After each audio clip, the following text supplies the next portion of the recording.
بسم الله الرحمن الرحیم. المنز او اسراری اوله برخه سریزه. المنز تر ټولو مهم او ستر عبادت دی. په اسلام کې تر بل هر عبادت نه پر لمانځه زیات تاکید شوی، هومره تاکید چې پرېښودل یې له اسلام نه د وتلو نښه او په ادا کولو کې کسالت د نفاق علامت ګڼل شوی. ګواکې دا لمونځ دی چې مسلمان له کافر نه او مؤمن له منافق نه بیلوي. د لمانځه په اهمیت هلته پوهېدای شو چې په قرآن کې د هغه په هکله په جدي او مکرر تاکید او په خپله د لمانځه د حرکاتو او الفاظو په معنا او مقصد پوه شو. متاسفانه له اسلام نه د لرېوالي او د اسلامي عباداتو له روح او مقصد نه د بېخبرۍ په وجه نن نه یوازې په عوامو کې بلکې په اسلام د پوهې مدعیانو کې هم لمونځ په یو شکلي او تشریفاتي حرکت یا دود او عادت بدل شوی. شاید تاسو فکر وکړئ چې که د لمانځه حرکات او الفاظ مو د فقهي احکامو مطابق وي نو حتما به مو لمونځ مکمل او د الله په نزد مقبول وي. خو کیدای شي حقیقت داسې نه وي. زه بلنه درکوم چې لومړی دا رساله ولولئ، بیا د خپل لمانځه په هکله قضاوت وکړئ چې ستاسو لمونځ عبادت دی که عادت، او څومره باید د خپل لمونځونو د قبلېدو تمه ولرئ. په حقیقت کې لمونځ الله ته د وړاندې کېدو لپاره له خاص احساس او شعور نه راولاړ شوي ځانګړي ارادي حرکات او اقوال دي چې که د لمانځه له پیل نه تر پایه مراعات نشي لمونځ ناقص دی. په دې لنډې رسالې کې به د لمانځه په اړه په لاندې مسایلو بحث کوو.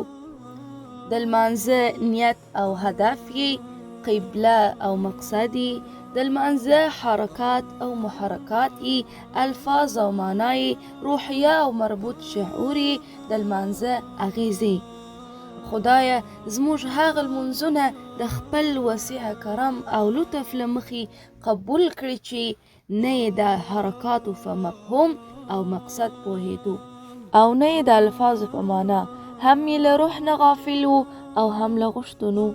له پلار نیکه په میراث پاتې د یو دود، دستور او یو تکراري عادت په څېر مو ترسره کړي. حرکات او الفاظ مو د فقهي احکامو مطابق خو له روح، معنا او شعور نه خالي.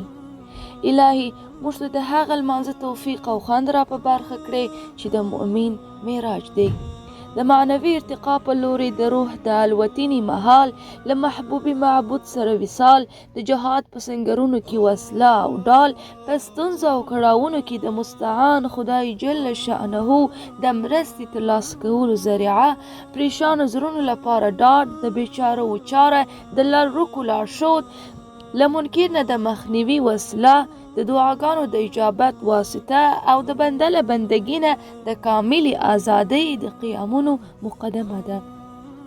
په رښتیا چا چې د الله له ښه پېژندو وروسته په واقعي معنا او شعوري توګه خدای جل شانه ته مخه کړې وي، د تسلیمۍ په مفهوم یې لاسونه اوچت کړي وي، په ژبه او په خپل هر حرکت سره د ده په عظمت او لویۍ اعتراف کړی وي، هغه ته لاس په نامه درېدلی وي او له الله جل شانه سره په دې خبرې مسلسل او مکرر تعهد کړی وي چې له تا نه پرته د بل چا عبادت نه کوم، له تا نه پرته بل چاته د احتیاج لاس نه اوږدوم، او له زړه نه یې په شعوري توګه خدای جل شانه ته انحنا کړې وي او د هغه په وړاندې یې د انقیاد تندی پر ځمکه ایښې وي.